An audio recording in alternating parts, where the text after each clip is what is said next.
Біздің жүрегімізге Аллах Таала мындай аятты баяндайды, өте әдемі аят. Әлем яғни, ей мүмин құлдарым, әлі уақыт келген жоқ па сендерге? Ән тақша құлубухум лизикрилла. Алланы еске алып қой. Мынау күні мен туралы айтылған сияқты ғой, Раббым, деп қашан өзгеретіндер. Вала якуну каллазина утул китаба мин қаблу. Анау сендерден бұрынғы өткен Исраил ұрпақтары осы тас болып кетсе де дейді, бізге айтып отыр. Ва инна минал хижарати лама ятафаджару минхул анхар. Тастардың ішінде жарып бұлақ шығатын тастар бар дейді. Жүректерді сипаттап отыр да. Қарас, өзіңді өзің сөккілесең, жүрегіңді жарып шығатын, сондай жарып шығатын. Маған қарай жол іздесеңдер дейді Алла Тағала, ана тасты сындырам дейді. Міне, сондай жүректі берем саған дейді. Еске алуға құлап, жылайтын күнің келген жоқ па әлі? Жүрегің сілкініске келетін күн келмеді ма сендерге әлі?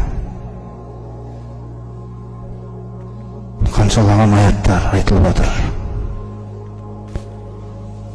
Жүректерің Аллаға қарай қорқатын күн жетпеді. Осы сендер секілді бастаған, кейін істейм, кейін тәуба қылам, кейін жасайым, кейін өзгерем деп. Сөйтіп жүрген кезде сол кейіндері бүкіл ғұмырына созылып кетті. Үміт деген, тәубасыз үміт деген билеп алды дейді жүректерін. Сондай бір тыныштыққа еленді олар дейді. Вақоса шығатындай әсерлер бар дейді. وإن من الحجارة لما يتفجر منه الأنهار وإن منها لما يشقق فيخرج منه الماء. Сондай бір тастар бар, жарылады да ішінен су шығатын дейді. Жасты айтып отыр ғой, жаңағы өзгеріс 80 Раббыңа қарай қайтатын күйің рас болсыншы дейді. Сол растық арқылы мен сені алып шығамын дейді. Өтіме әлі қашанға дейін осы күйде боласыңдар? Алланы еске алуға қарай қашан ұмтыласыңдар? Сондай-ақ мына хақ деп аталатын Құранда түсірген аятта қарап,